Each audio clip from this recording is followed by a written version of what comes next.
Is your routine becoming a rut? Today, we are going to explore how to know if your routine has kind of gone sideways and become a rut, and then how to get yourself out of it. Thank you so much for joining me. My name is Jen Tarrant, and this is Iridescent Dragonflies, where we talk about all things mind, body, and balance. I'm super glad you're here. If you would like and subscribe to this video, that will help get the word out to other people who are also looking for better balance in their life. Mental balance, physical balance, energetic balance, and emotional balance. We talk about all of them right here using the wisdom of yoga and Ayurveda. All right, so today, first off, I want to talk about how do you know if your routine has become a rut? Because routines are awesome, right?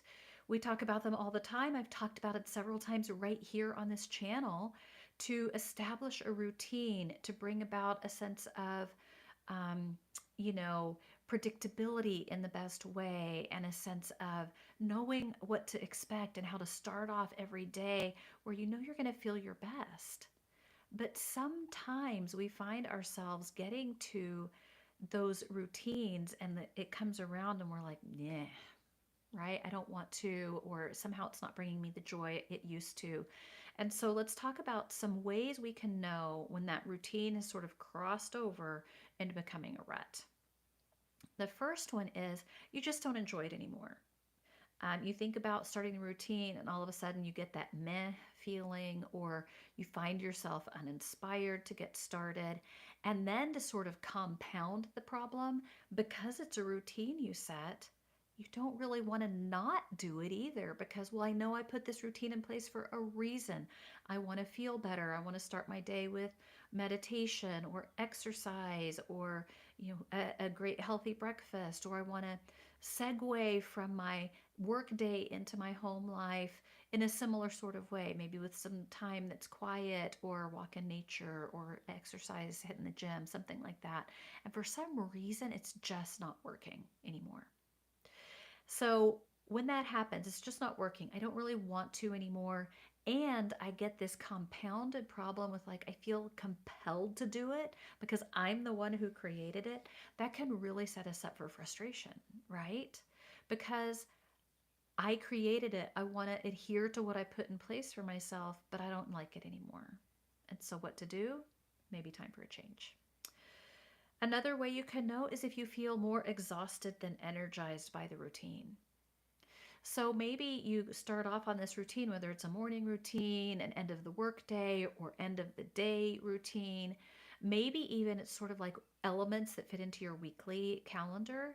And you start to realize that every time you start to think about or do that routine element, you feel like, oh my gosh, this is just exhausting. I don't want to do this. And if that happens, you feel exhausted rather than energized, maybe time for a change. And another way is if you notice you're starting to withdraw. And that can look a lot of different ways. Maybe you start saying no to some social events, or things that you used to really enjoy, taking the dog for a walk or meeting up with a friend after work on a certain day of the week. You just don't want to do it anymore. It could get even worse. Maybe you find yourself sitting in bed, scrolling social media for hours on end, or sitting on the couch, just letting the TV play whatever it wants. You don't even care, and you're eating cereal out of the box. Am I right? Then probably it's time for a change somewhere, right? Because we know when our behavior gets like that, it's not optimal. All right, so those are 3 ways, of course, not all of them, but some good ways to know if your routine is becoming a rut. Now let's talk about some ways to regroup. All right, first thing, start with one small change. Probably if we are feeling like our routine has become a rut, we do not have all this energy to overhaul everything in our life. That is not going to be successful. In fact, it will probably make us feel worse and like we're failing because we're not being successful. And so we want to start with one small change that we can feel good about and enjoy and build from there.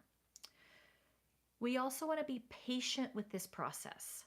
As we move through this, those new routines or new elements to our routine don't always take hold like the second we change them, right? It takes a little while for something to feel routine, obviously. It can take 3 weeks at least for a lot of us. It can take 6 weeks sometimes for those things to feel really comfortable. And so it takes time, and we want to be patient with the process. Next up, get curious. I love this part because this is where it gets really fun. This is where we find our motivation to bring something new into our life. Because if I think, oh, I should probably change part of my routine, that's not going to get me anywhere. But if I'm like, the weather's really nice out, and I kind of always wanted to explore that new little nature trail that I just saw when I was driving by the other day and never knew it was there. I think I'm going to do that instead of my usual loop that I do every single morning and it feels monotonous. Or, maybe it's um, you want to start an herb garden. Something small, something simple, but it's something you check on every morning. Tend to the plants, make sure they have enough water, trim the ones that you may want to use to make a meal that day.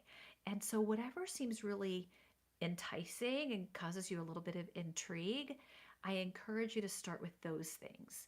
Start with something that sounds fun and exciting, has a little bit of adventure to it, maybe.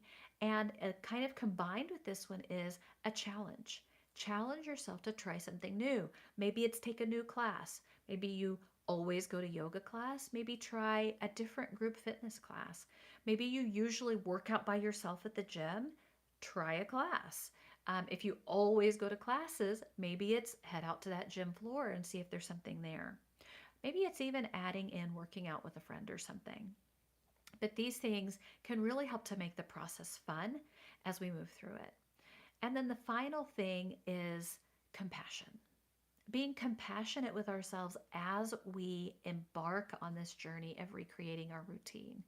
It takes some time, and it may take a few weeks for us to find exactly the things that are going to make that difference that we're looking for.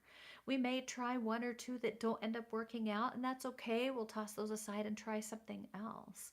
Or it may just take a little bit of time for us to replace enough elements that we feel revitalized and refreshed by our routine, and it keeps us motivated and ready and excited to meet the day and those routines. All right, dragonflies, that's what I have for you today. What I want to know is, what element in your routine would you like to replace? And what's got your curiosity? What might you replace it with? All right, some upcoming events I want to tell you guys about. I'm leading some online yoga teacher trainings. Ayurveda 1, which discusses all of the basics of Ayurveda, body types, and all of that good stuff. That's happening April 30th and May 1st. I'll put a link in the description down below. Then Ayurveda 2, immediately after that, May 2nd and 3rd, and also a link for that one below. And I have a workshop coming up, Something About Self-Compassion.